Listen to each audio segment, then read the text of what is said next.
This vehicle was reported stolen an hour ago. Ma'am, I need you to step out of the car. Now." The officer's voice was the kind of loud that wasn't for her, but for the half dozen people on the sidewalk whose phones were slowly rising like a hesitant tide. The afternoon sun was hot, glinting off the chrome of her father's 1971 Mercedes-Benz 280SL, a car she had polished herself that very morning. He stood with his hand resting on the butt of his sidearm, a gesture of casual menace that was as practiced as his smirk. She could feel the weight of dozens of eyes, the heat of pavement rising through the soles of her shoes. Her silk dress, the one she'd chosen for her final wedding fitting, felt suddenly fragile against her skin. She remained perfectly still, her hands where he could see them, her breathing even. He had learned a long time ago that stillness was its own form of power. What he didn't know, what he couldn't possibly comprehend in that moment, was that he wasn't just arresting a woman in a classic car. He was arresting the future of his own world. Before continuing, comment where in the world you are watching from and make sure to subscribe because tomorrow's story is one you can't miss. 14 days until the wedding. 21 days until she would take the oath. The numbers were a quiet rhythm in Judge Imani Wallace's mind, a metronome marking the final movements of one life and the beginning of another. That morning began like any other. The sun came first. It was the first thing she always noticed. It spilled over the windowsill of her bedroom in a pale gold sheet, catching the dust motes dancing in the still air. 6:04 a.m. She didn't need an alarm. Her body, trained by decades of discipline, knew the time. She lay for a moment, listening to the quiet hum of the house, the slow, deep breathing of her fiancé, David, beside her. The world outside was still waking, but in her mind, the day's docket was already being called. She slipped out of bed, her bare feet silent on the cool hardwood floors her grandfather had laid 70 years ago. The house was a living thing, a repository of her family's history. Every creak in the floorboards, every worn spot on the banister was a story. Her father's story, her mother's, hers. She moved through the familiar shadows of the pre-dawn house, her path lit by habit. In the kitchen, the scent of old wood and yesterday's lemons hung in the air. She started the coffee, a ritual as sacred as any legal proceeding. The gurgle of the machine, the dark, rich aroma filling the space. It was the official start of her day. It was grounding. While the coffee brewed, she went to the garage. Not the modern attached garage where David parked his sensible sedan, but the old carriage house at the back of the property. It was her father's sanctuary, and now it was hers. She slid the heavy wooden door open, the sound a familiar groan. And there it was, the 1971 Mercedes-Benz 280SL. It was the color of a good claret, with a cream leather interior that smelled of time and care. Her father had bought it the year she was born, the same year he passed the bar exam. He called it his freedom car. It represented everything he had worked for, a piece of beauty, of craftsmanship that no one could tell him he wasn't allowed to have. He left it to her when he passed, his last closing argument, she thought. A reminder of where she came from and the standards she was expected to uphold. She ran a soft cloth over the hood, her movement slow and deliberate. The chrome gleamed under the single bare bulb of the garage. This was her meditation, polishing away the dust of the world, thinking, remembering. Her father's voice, a low baritone, would echo in the quiet space. "Dignity, Imani, is the one thing they can't take from you unless you give it to them." He had been a lawyer in the days when that was a fight in itself. He taught her that the law was a weapon, and like any weapon, it could be used for justice or for oppression. The choice was in the hand that wielded it.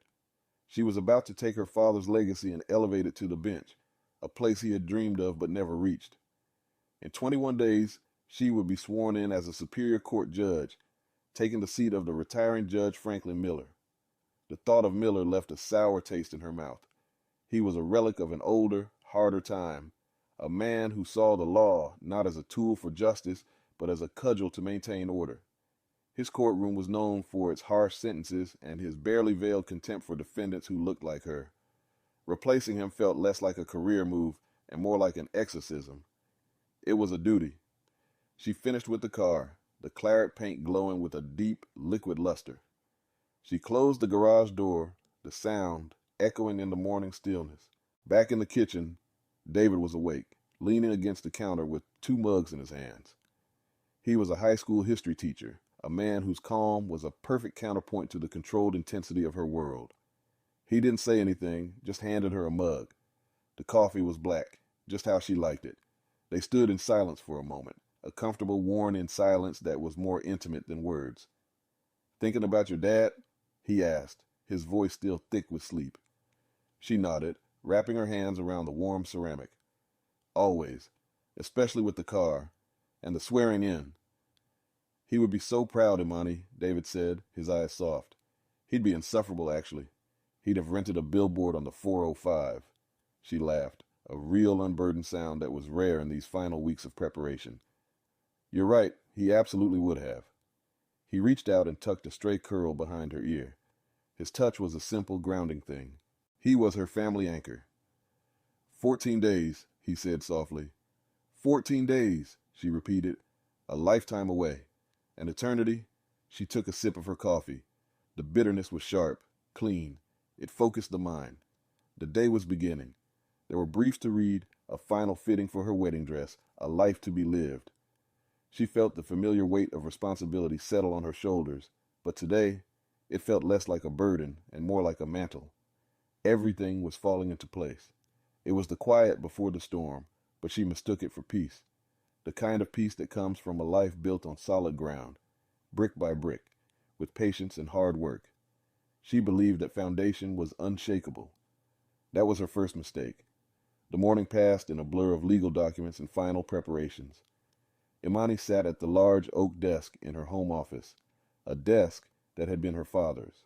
Piles of files were stacked neatly, each representing a life, a conflict, a story that would soon be hers to judge. She worked with a quiet, focused intensity that was her hallmark. For hours, there was only the rustle of paper, the soft click of her pen, and the distant sounds of the neighborhood coming to life. David had left for work, the scent of his toast and coffee a fading, pleasant memory in the house. She was alone with her thoughts, with the weight of the future. 21 days. The number pulsed in her mind. Judge Franklin Miller. She had read his opinions, his rulings. They were masterpieces of legal sophistry, elaborate justifications for a worldview that saw punishment as the primary function of the judiciary. He was a product of his time, and his time was ending. Her succeeding him was more than a simple changing of the guard. It was a fundamental shift in the tectonic plates of the local justice system. She knew this, the local bar association knew this, and she was sure Judge Miller knew it too. There had been no congratulatory call, no offer of a smooth transition, just a cold, formal silence from his chambers. She had learned a long time ago that you don't fight ghosts. You simply occupy their space, and by the sheer force of your presence, you cleanse it. That was her plan for Miller's courtroom. She would bring light into the dusty corners, fairness into the biased scales. She would be the judge her father had taught her to be, firm but compassionate, learned but human. Around noon, she pushed the files away. She had let herself feel the pressure for exactly 3 hours. Then she acted. It was time. Her final wedding dress fitting. A moment of pure, unadulterated joy she had promised herself she would not compromise. The dress was a simple, elegant column of ivory silk, a stark contrast to the black robes that would soon define her public life. It was a symbol of the other Imani, the woman who was about to marry the love of her life, the woman who still polished her father's car and drank coffee in the morning silence with her fiancé, David. He was the calm center of her carefully structured world. He taught history to teenagers, a job that required a level of patience she found both heroic and baffling. He saw the world in long, sweeping arcs of time, in the rise and fall of empires, which gave him a unique perspective on her daily battles.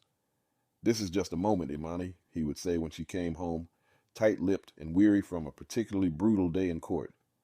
A tough one, but just a moment in the long story. He anchored her not just to the present, but to the vast expanse of history, reminding her that her struggles were not new and her hopes were not hers alone. Their last conversation before he left for school had been about the seating chart for the wedding, a small, mundane detail in the grand scheme of things, but it was their detail. "Just don't put my Aunt Carol next to your Uncle Ben," he'd said, kissing her forehead. unless you want a lively debate on the merits of the designated hitter rule to derail the toast. She had smiled, the tension in her shoulders easing for a moment. He was her family anchor, the one who reminded her that life was not just about the weight of a gavel, but the lightness of shared laughter. She changed out of her work clothes and into a simple, beautiful silk dress. It felt good against her skin. She looked at herself in the mirror, a woman on the precipice of everything she had ever wanted. A loving partner, a career that was a calling, a connection to her past that was tangible and real. She picked up the keys to the Mercedes. It was a beautiful day, a perfect day for a drive.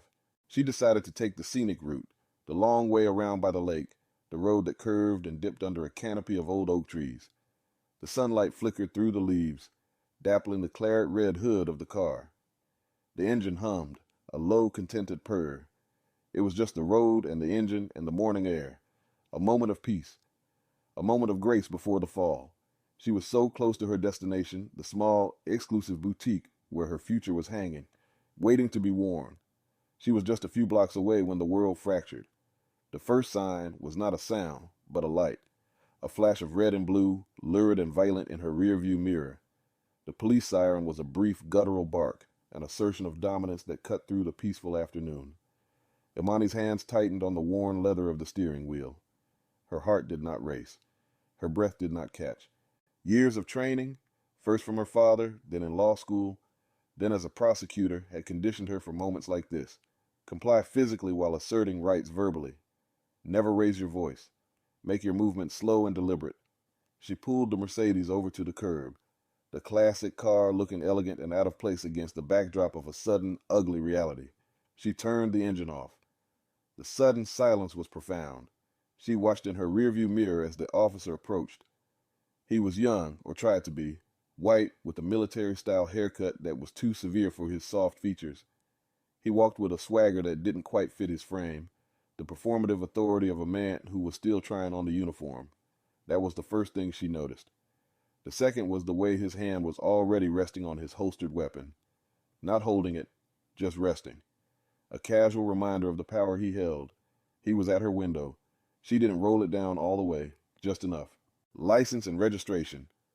It wasn't a request. She had them ready. She had learned a long time ago to keep them in a specific, easily accessible place. She passed the documents through the gap in the window. Her hands were steady. Her gaze was level. She watched him take them. He didn't look at her. He looked at the car.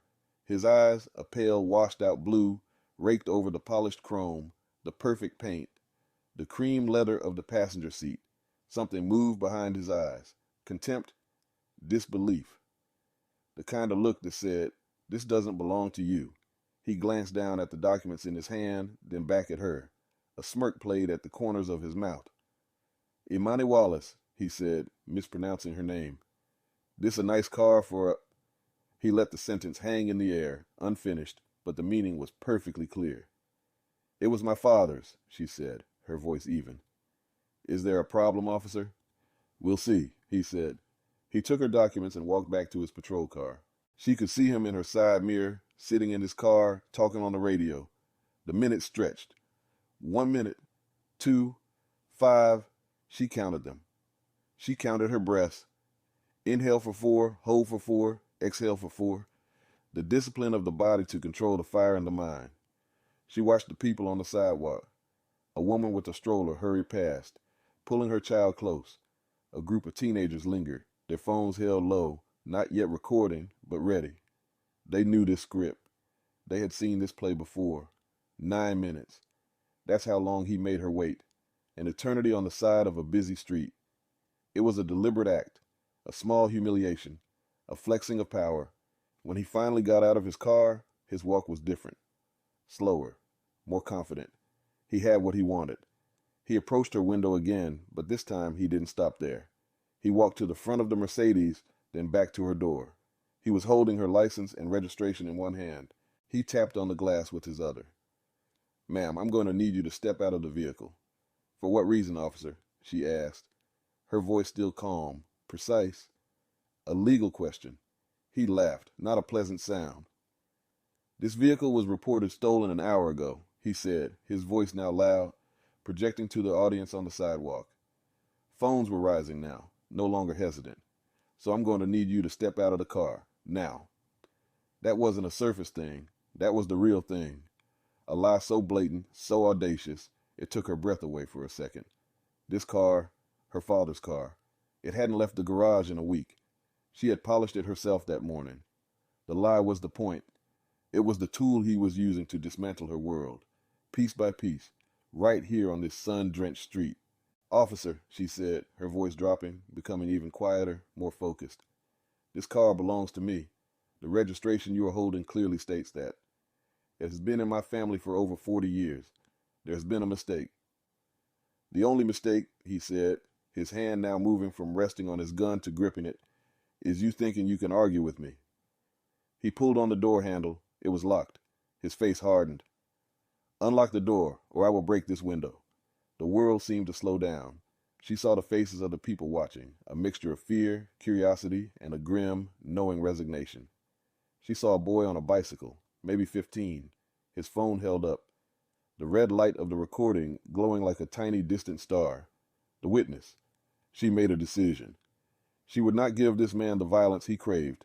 She would not give him a broken window. She would not give him a fight. She would give him only the law in its own time. With a slow, deliberate movement, she reached over and unlocked the door. The click was loud in the sudden, tense silence. He pulled the door open with a jerk. The afternoon sun flooded the car, hot and unforgiving. He was a silhouette against the bright light, a dark shape of uniformed menace. He did not offer a hand. He did not wait. He reached in. The officer's hand clamped around her upper arm. His grip was hard, proprietary, the fabric of her silk dress, the one she had chosen with such care, bunched uncomfortably beneath his fingers. He pulled her from the car. It was not a gentle act. She stumbled on the uneven pavement, catching herself just before she fell. The indignity of it was a physical blow. She felt the heat rise in her cheeks, a flush of humiliation and a deeper, colder anger. She forced it down.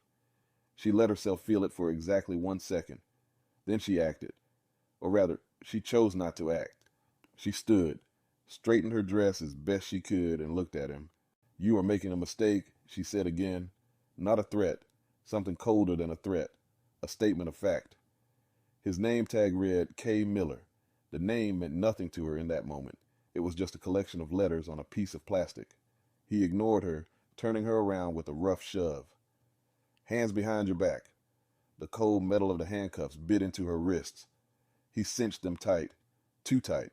The metal edges dug into her skin. It was another small act of cruelty, another assertion of dominance. She could feel the circulation being cut off. She said nothing. She focused on her breathing. In for 4, hold for 4, exhale for 4. She looked past him, at the street, at the faces. The boy on the bicycle was still there, his phone a steady, unwavering eye. She made eye contact with him for a brief second. She gave a small, almost imperceptible nod. A plea, a promise. Hold it. Trust the process. He pushed her towards his patrol car, his hand on the back of her neck, forcing her head down, the classic, demeaning posture of the arrested. Watch your head, he said, the words of bitter irony as he pressed her at the back seat. The plastic of the seat was hot and slick. The car smelled of stale air freshener and a faint, metallic scent she couldn't place. The door slammed shut, a final, definitive sound. She was in a cage. From the back of the patrol car, the world was distorted, viewed through thick, scratched plexiglass. She could see Officer Miller talking to another officer who had arrived on the scene. He was gesturing, laughing about something. He held her driver's license up, showing it to the other cop, and they both shook their heads. The performance of it all. He was building his narrative, creating his justification in front of an audience. He was the hero cop, taking a dangerous car thief off the street. And she was the prop in his one-act play. She saw them preparing to tow the Mercedes, her father's freedom car. A man in a greasy jumpsuit was hooking it up to a tow truck. The clank of the chains was a sickening sound. They were treating it like a piece of evidence, a piece of junk. Every sound, every action was designed to strip away her identity, to reduce her to the role he had assigned her, criminal. The drive to the station was short and silent. Miller didn't speak to her. He turned on the radio, a loud, obnoxious talk show filling the car. It was more noise, more static, designed to fill the space where thought and reason might otherwise exist. Imani tuned it out. She focused on the feeling of the handcuffs on her wrists, the steady, painful pressure. She cataloged it. She memorized the feeling. She would need it later. She watched the city go by through the barred window. The familiar streets of her home looked alien from this perspective. This was the city she was preparing to serve, to protect. And it was betraying her. The station was a cold, impersonal place of fluorescent lights and linoleum floors. The air was thick with the smell of disinfectant and despair. Miller led her through a maze of corridors to a processing desk. A heavy-set sergeant with a tired, jaded face looked up from his computer. He didn't seem surprised to see her. "What you got, Miller?" the sergeant asked, his voice a low rumble. "Grand Theft Auto," Miller said, a note of pride in his voice. "Caught her red-handed in a vintage Benz. Thing was reported stolen this morning." He shoved her forward. "This is her." The sergeant looked at her. A long, slow appraisal. He saw a well-dressed black woman in handcuffs. He saw what he expected to see. He took her paperwork from Miller without a word. Imani finally spoke. Her voice was hoarse. "Sergeant," she said, "I need to inform you that your officer has made a serious error. That car is mine. My name is Imani Wallace. The registration is in my name. I am an attorney, and I demand to speak to my lawyer." The sergeant sighed, a theatrical display of weary patience. He looked at Miller. Miller just shrugged, that same smirk plastered on his face. "She's been saying that the whole time, Sarge. Says the car is hers. Says she's a lawyer." "Lots of people say lots of things," the sergeant said. He turned his flat, uninterested gaze back to Imani. "You'll get your phone call. Now, we need to process you." The processing was a systematic stripping away of dignity. Her pockets were emptied. Her simple gold earrings were taken. Her shoes were removed. She was fingerprinted, the black ink staining her skin. She was made to stand for a mugshot, a bright flash searing the moment into her memory. Through it all, she remained silent, composed.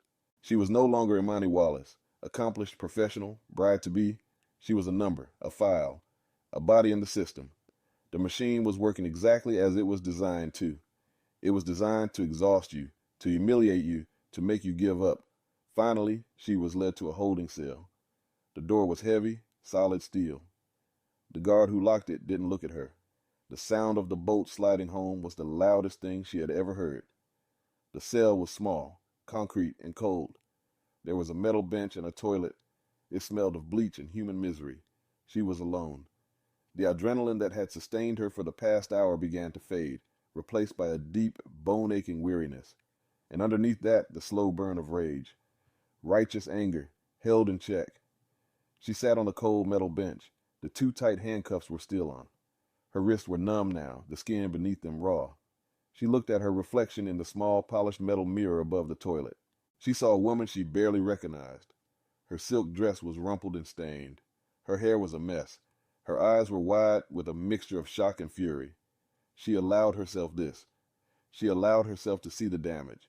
She let herself feel the full weight of the humiliation, the injustice.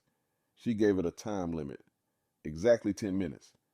She watched the second hand on the clock in the hallway sweep by, 60 seconds at a time. For 10 minutes, she was a victim. She felt the fear, the anger, the helplessness. She let it wash over her. She didn't fight it. She honored it. And when the 10 minutes were up, she took a deep breath, and then another.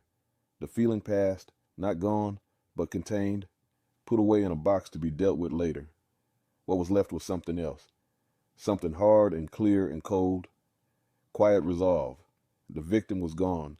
The judge was back. Her one phone call was a calculated decision. She didn't call her lawyer first. She called David. The rules allowed for one call, and she knew the station would be monitoring it. A call to her lawyer would signal an immediate, aggressive legal battle. A call to her fiancé would be perceived differently, as a plea for help, as weakness. She would use their prejudice against them. The phone rang 3 times before he picked up. "Imani, is everything okay? You missed your fitting." His voice, so full of love and concern, was almost her undoing. A wave of emotion threatened to break through her carefully constructed composure. She took a breath.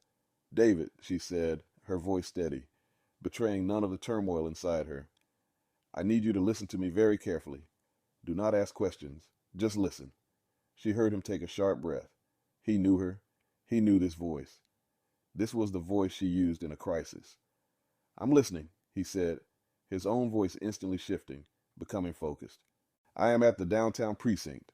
I have been arrested, she said, the words tasting like ash in her mouth. A police officer named Kay Miller arrested me. He has impounded the car. I need you to call Jonathan Cross. Tell him what has happened. Tell him the officer's name and the precinct. Tell him I have been charged with grand theft auto. Tell him to get me out. Jonathan Cross was her professional ally, one of the best civil rights attorneys in the state. He was a man who ate injustice for breakfast. Arrested? David's voice was a mixture of disbelief and rising fury. For what? What the hell is going on? David, please, she said, her voice dropping to a near whisper. Just call Jonathan. And one more thing. My father's house. In his study, behind the law books, the rainy day files. Get him. There was a pause. The rainy day files. That was her father's name for them. Decades of notes, records, and documentation on every corrupt cop, every biased judge, every instance of injustice he had ever encountered in his long career. A box of evidence waiting for the right moment. I have them, David said, his voice now grim, resolute. I'm on my way. I love you. I love you too, she whispered, and the line went dead as the guard cut the call. She sat back on the bench. The first move had been made. The pieces were in motion. The system had swallowed her, but it had underestimated her. It had mistaken her for just another body to be processed, another file to be closed. It didn't know that she was a part of a different system. A system of family, of community, of legacy, a system of meticulously kept records. Hours passed. The light in the hallway outside her cell changed, the harsh fluorescent glare seeming to dim as the afternoon bled into evening. The sounds of the station changed too. The frantic energy of the day shift gave way to the slower, more menacing rhythm of the night. She heard shouts from other cells, the clang of metal doors, the low murmur of conversation she couldn't quite make out. Through it all, she remained still, seated on the bench. She was conserving her energy. She was preparing for the next phase. Finally, she heard footsteps. Not the heavy tread of a guard, but the quick, purposeful stride of a man in expensive shoes. Jonathan Cross. He appeared at her cell door, a vision in a perfectly tailored suit, his face a mask of controlled anger. Beside him stood David, his eyes finding hers through the bars. The look on his face was a storm of love, rage, and helplessness. Imani, Jonathan said, his voice a low, powerful hum, we're getting you out of here. The sergeant from the front desk appeared behind them, looking flustered. You can't just... Jonathan turned on him. He didn't raise his voice. He didn't need to. His voice was a scalpel. Sergeant, you are currently holding a sitting prosecutor and judge-elect on a fabricated charge. You have illegally impounded her property. You have denied her timely access to counsel. Every minute she spends in this cell, the liability for this city, and for you personally, grows exponentially. So you are going to open this door. Now. The sergeant blanched. He looked from Jonathan's cold, furious eyes to Imani, sitting calmly on the bench. He saw her not as a criminal anymore, but as a problem. A very big problem. He fumbled with his keys and opened the door. The release was not an apology. It was a grudging, bureaucratic procedure. Paperwork was signed. Her belongings were returned to her in a plastic bag. Her gold earrings felt cold against her skin. The cuffs had left deep, bruised marks on her wrists, angry red and purple welts. David saw them, and his jaw tightened, a muscle jumping in his cheek. He took her hand gently, his thumb tracing the bruised skin. He said nothing, but his touch spoke volumes. They walked out of the station and into the cool night air. It had never smelled so sweet. The world outside the precinct walls felt impossibly vast and free. But she wasn't free. Not yet. The charge was still pending. Her car was still in an impound lot, and Officer Kay Miller was still out there, wearing a badge and carrying a gun. The car's at a city impound lot off the industrial park, Jonathan said as they walked to his car. They won't release it until the charges are dropped, which they will be, first thing in the morning. I'll make sure of it. It's not enough, Imani said, her voice quiet but firm.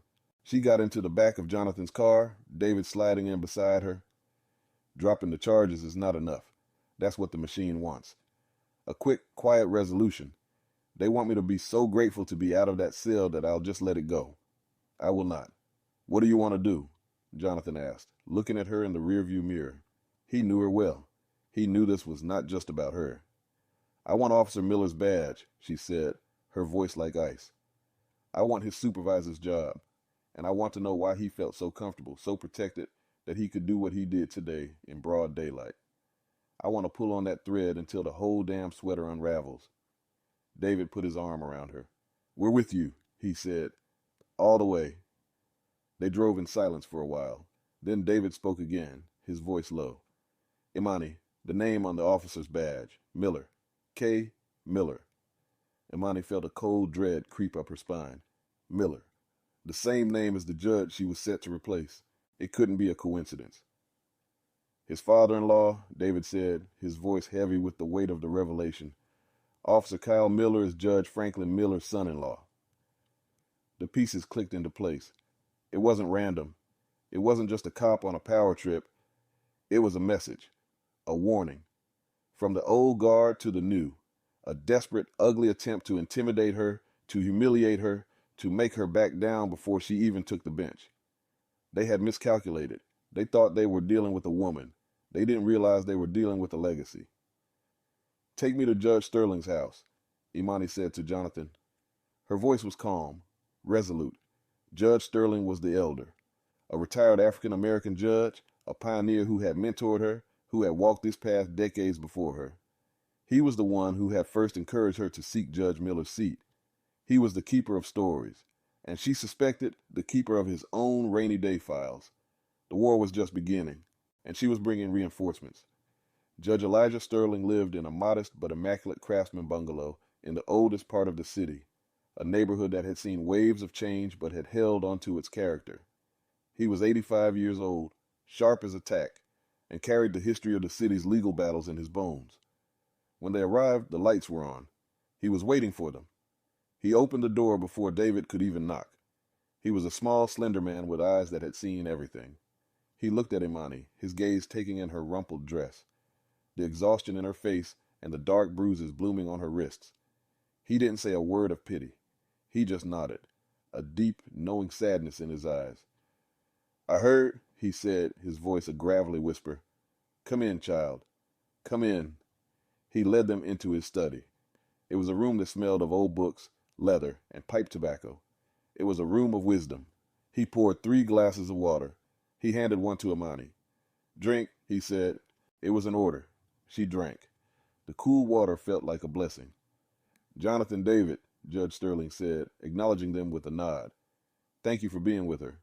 He turned his full attention back to Imani. Tell me everything from the beginning. Don't leave out a single detail. So she did. She recounted the entire incident, her voice low and steady. A prosecutor laying out the facts of a case. The traffic stop. The officer's smirk. The name, K. Miller. The lie about the car being stolen. The tightness of the cuffs. The smell of the holding cell. The sergeant's dismissive attitude. The revelation about Judge Franklin Miller. When she was finished, the room was silent. Judge Sterling sat in his high-backed leather chair, his fingertips steepled in front of him. He looked ancient and powerful, a tribal elder listening to a report from a warrior. Franklin Miller, he said, the name tasting like poison on his tongue. I have known that man for 50 years. He is a cancer on our justice system, and his son-in-law is the metastasis. He looked at Imani. This was not a random act. This was a message. They are trying to break you before you even begin. They will not succeed, Imani said. It was a simple statement of fact. No, Judge Sterling agreed. They will not. He stood up and walked over to a large, locked filing cabinet in the corner of the room. He unlocked it with a small brass key. The box of evidence. He pulled out a thick, worn file folder. The label on it was simple. Miller. He placed the file on the desk in front of Imani. It was heavy. I started this file 30 years ago, he said. Franklin Miller was a prosecutor then, just like you were. He built his career on the backs of our people, withholding exculpatory evidence, coercing false testimony, overcharging cases. I collected what I could: affidavits, internal memos that were lost, the testimony of witnesses who were too afraid to speak up then. He tapped the folder. When he became a judge, it only got worse. His courtroom became a factory for injustice, and he protected his own, especially the police. This isn't the first time an officer connected to him has done something like this. It's just the first time they've done it to someone who can fight back on their level. He opened the file. It was thick with documents, photographs, notarized statements, a patient, meticulous record of corruption. And Kyle Miller, the judge continued, pulling out a smaller folder from within the larger one. He's been on the force for 5 years. He has 17 excessive force complaints against him, all of them dismissed. 3 wrongful arrest lawsuits, all settled quietly by the city. Every single complainant was a person of color driving a car the officer deemed too nice for them. Your father's Mercedes was just the latest. Imani felt a cold fury settle deep in her gut. This wasn't just about her. This was about dozens of people who had suffered the same humiliation, the same injustice, but who didn't have a Judge Sterling in their corner or a Jonathan Cross on speed dial. She was just the one who had finally made them visible. There's more, Judge Sterling said. He pulled out a piece of paper. It was a list of names. These are other officers in Miller's unit. They call themselves the Rattlers. They have a little tattoo of a snake on their ankle. They have a history of covering for each other, of planting evidence, of losing body cam footage. This is a conspiracy, Jonathan Cross said, his voice tight with controlled rage. This goes beyond a civil rights violation. This is RICO territory. Exactly, Judge Sterling said. But the local DA will never touch it. He's too politically connected to Miller. He relies on police union endorsements. It would be career suicide. So we go over his head, Imani said, her mind already working, putting the pieces together. The strategy was forming. We go federal. The U.S. Attorney's Office, Jonathan nodded. They have a public integrity section. They would be very interested in a pattern and practice case involving a sitting judge and a police gang. But we need more than just old files, Imani said. We need something current, something that ties Kyle Miller's actions today directly to this larger conspiracy. We need an insider. As if on cue, David's phone buzzed. He looked at the screen, his brow furrowed. It's a blocked number, he said. He hesitated, then answered it, putting it on speaker. A young, nervous voice came through the phone. Is this the family of the woman who was arrested today? In the old red car? Who is this? David asked, his voice sharp. My name doesn't matter, the voice said, shaky but determined. I'm a clerk at the courthouse. I work for Judge Miller. I saw what happened. I mean, I didn't see the arrest, but I heard them talking about it. Officer Miller's wife, the judge's daughter, she was in the office this morning.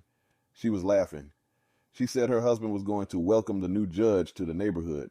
I think they planned it. The insider, waiting for the right moment to come forward. The room was silent for a beat. This was it. The link. The proof of intent. Can you meet with us? Imani asked, her voice calm and reassuring. Can you tell us what you know? There was a long pause on the other end of the line. Imani could hear the young clerk's fear. They'll destroy me, the voice whispered. We will protect you, Imani said. I give you my word. Another pause. Then, okay, there's a coffee shop. The Daily Grind. On Elm. I can be there in an hour. The line went dead. Judge Sterling closed the Miller file. He looked at Imani, and for the first time that night, he smiled. A thin, grim smile. The machine is designed to grind people down until they are dust, he said. But sometimes it bites down on a piece of granite. Go, child. Be the granite. The counterattack began not with a bang, but with the quiet hum of a copy machine in the dead of night. In Jonathan Cross's empty law office, the 4 of them, Imani, David, Jonathan, and Judge Sterling, became a war council. The Miller file was the centerpiece. Its content spread across a massive mahogany conference table. Judge Sterling's meticulous 30-year archive of injustice was now being scanned, digitized, and cross-referenced with the new information. David, the history teacher, proved to be a natural archivist, carefully handling the fragile, decades-old documents, creating a timeline of corruption that was both damning and heartbreaking. Imani worked with a detached, surgical precision. The humiliation of the holding cell, the pain in her wrist, the anger, she had compartmentalized it all.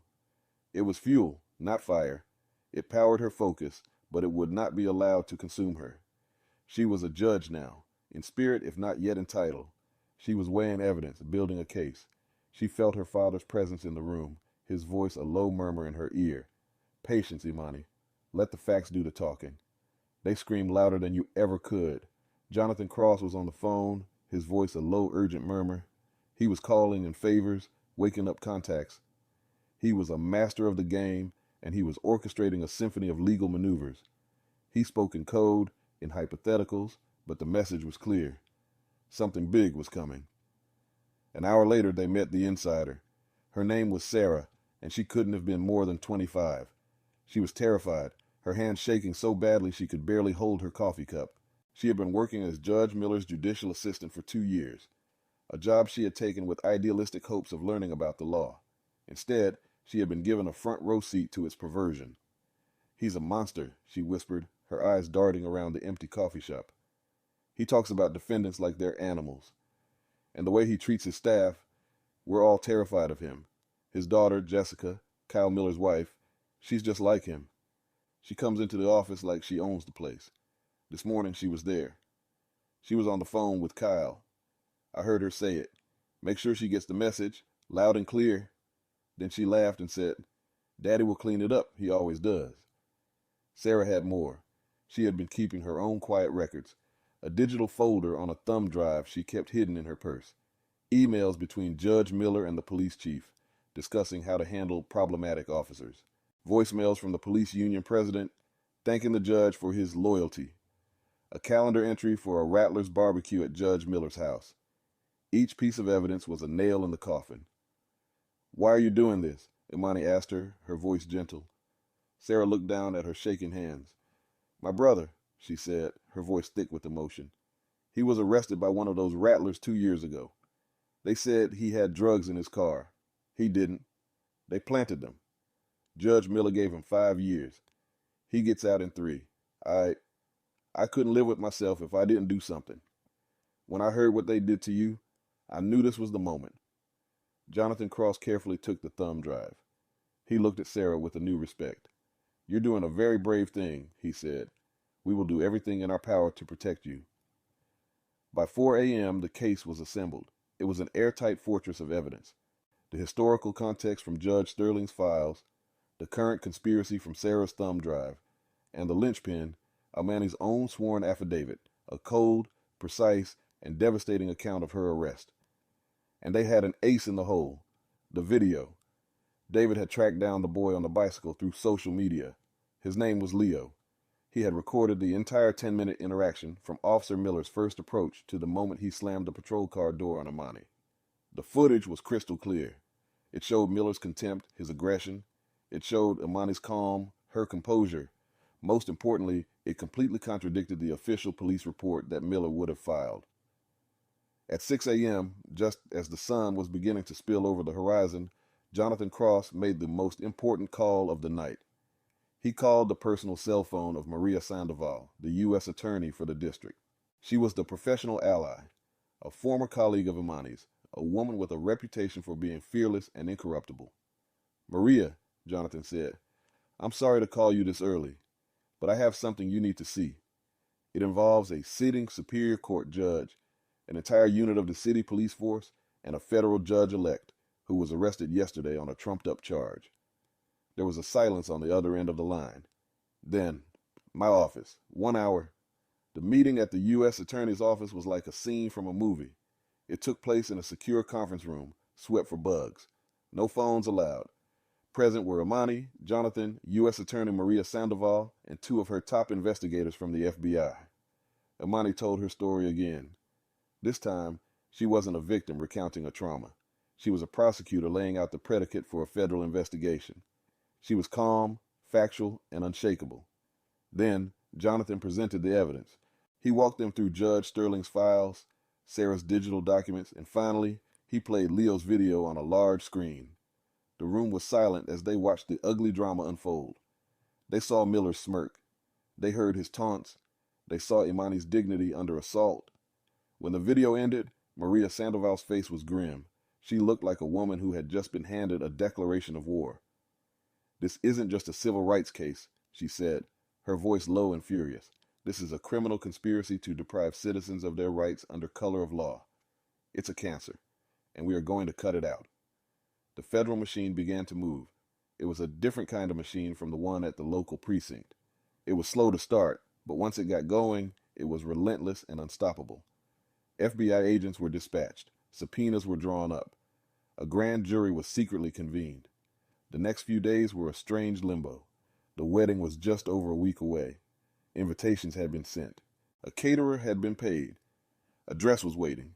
Imani and David moved through the motions of their normal lives, but everything was different. There was a secret war being waged in the shadows, a battle for the soul of the city's justice system, and they were at the heart of it. The charges against Imani were quietly dropped the next day.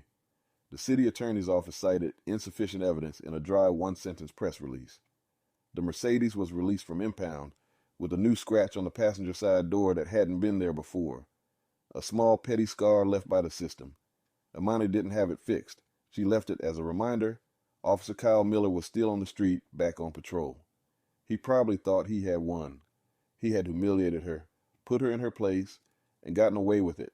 He had no idea that federal agents were already tracing his bank records, interviewing his past victims, and building a case that would not just end his career, but send him to prison. 2 days before the wedding, Jonathan Cross called. "It's time," he said. The grand jury had handed down a sealed indictment. The turning point had arrived. The power dynamic had shifted irrevocably. The hunters were about to become the hunted. The turning point was not a dramatic courtroom confession. It was a series of quiet, coordinated actions that dismantled a corrupt enterprise with surgical precision. At 7 a.m. on a Thursday morning, 3 days before Imani's wedding, the federal hammer fell.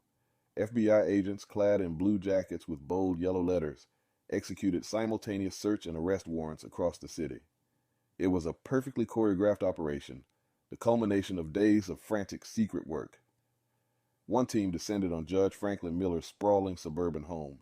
They found him in his silk bathrobe, reading the paper on his veranda.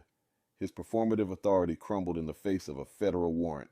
His blustering threats about knowing the governor were met with the cold, impassive stares of agents who answered to a higher power. They seized his computers, his phones, and boxes upon boxes of documents from his home office. He wasn't arrested, not yet. The U.S. attorney wanted him to sweat. She wanted him to feel the terror of the unknown, the same terror he had inflicted on countless others from his perch on the bench. Another team hit the downtown precinct, the very place where Imani had been held. They didn't swagger in. They walked in with quiet, professional authority. They presented their warrant to the police chief, a man who had spent years enabling the Rattlers and covering for Miller's abuses. His face went pale as he read the document. The warrant wasn't just for personnel files. It was for the lockers of Officer Kyle Miller and 6 other members of his unit. The FBI agents used bolt cutters to open the lockers.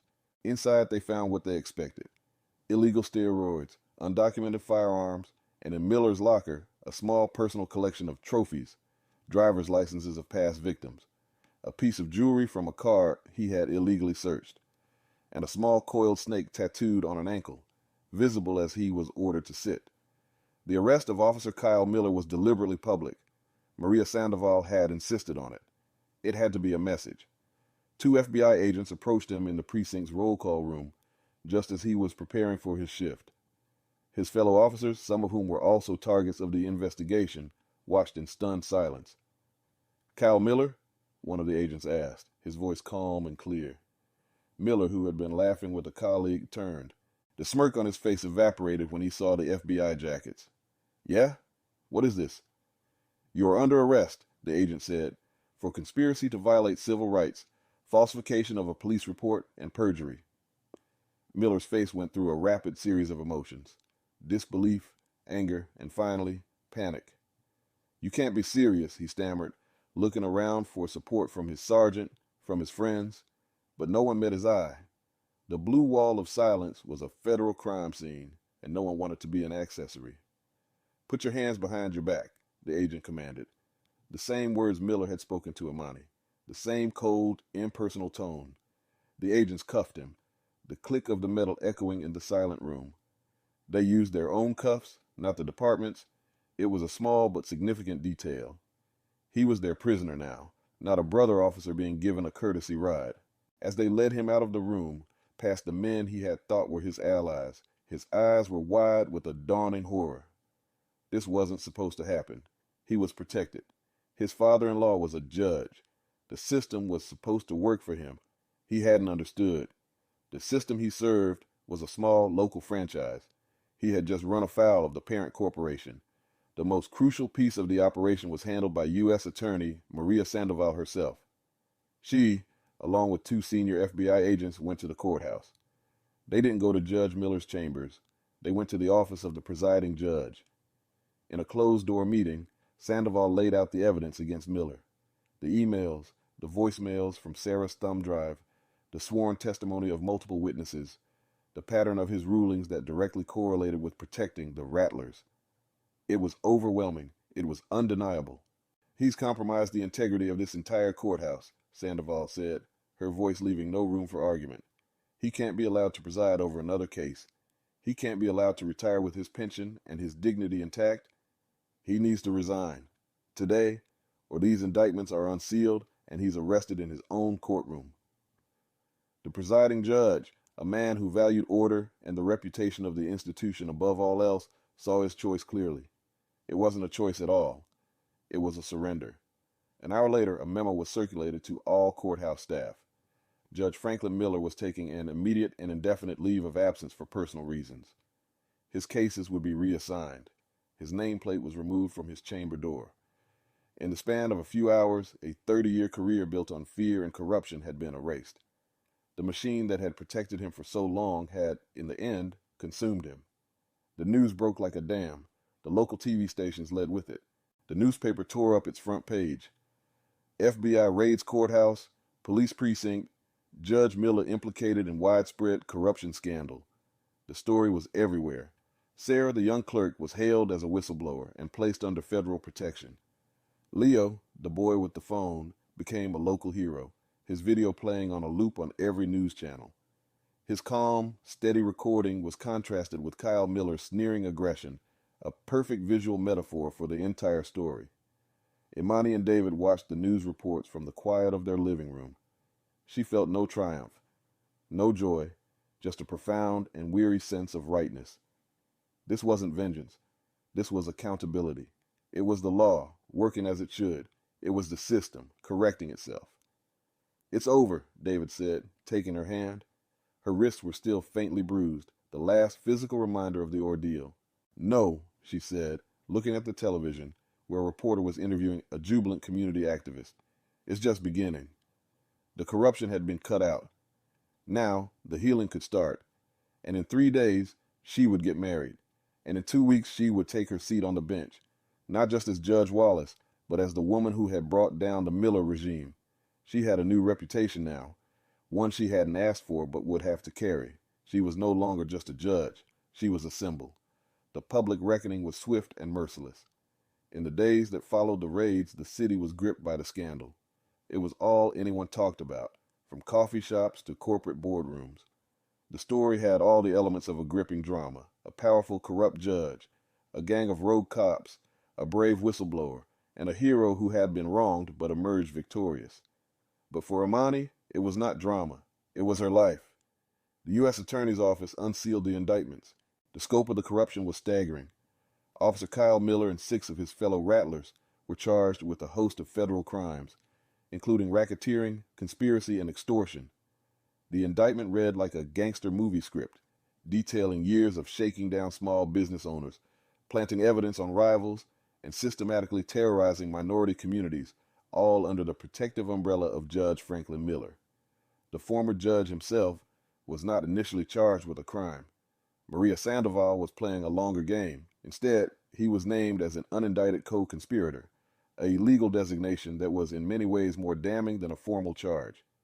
It painted him as the kingpin, the central figure around whom the entire criminal enterprise revolved. His reputation was shattered. His legacy, which he had so carefully cultivated, was now one of disgrace. he became a recluse, hiding in his large empty house, the blinds drawn, as news vans camped out on his manicured lawn. The law he had once wielded as a weapon was now a cage he had built for himself. The police chief resigned in disgrace. The city council announced the formation of a special commission to investigate the police department from top to bottom. The Rattlers became a toxic brand, and other officers who had been associated with them scrambled to distance themselves, offering to testify against their former friends in exchange for leniency. The blue wall had crumbled. The most potent image of the reckoning came a week after the raids. Kyle Miller, having been released on bail, was required to appear for a preliminary hearing at the federal courthouse.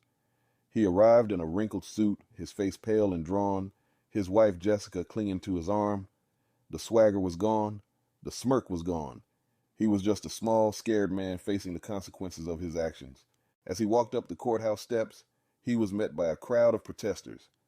They were the people he had terrorized for years, the victims of his private war. They held signs with the names of his victims. They chanted, "No justice, no peace." They were the ghosts of his past, materialized in the bright morning sun. He had to walk through them, his head down, their anger washing over him.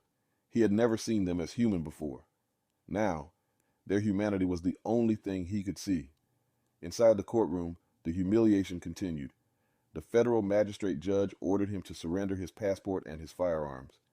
He was fitted with an ankle monitor. The same kind of surveillance and control he had so casually imposed on others was now being imposed on him. The irony was noted by everyone in the courtroom but was not gloated over. It was simply the law, grinding away. For Imani, the most important part of the reckoning was not the punishment of the guilty, but the vindication of the innocent.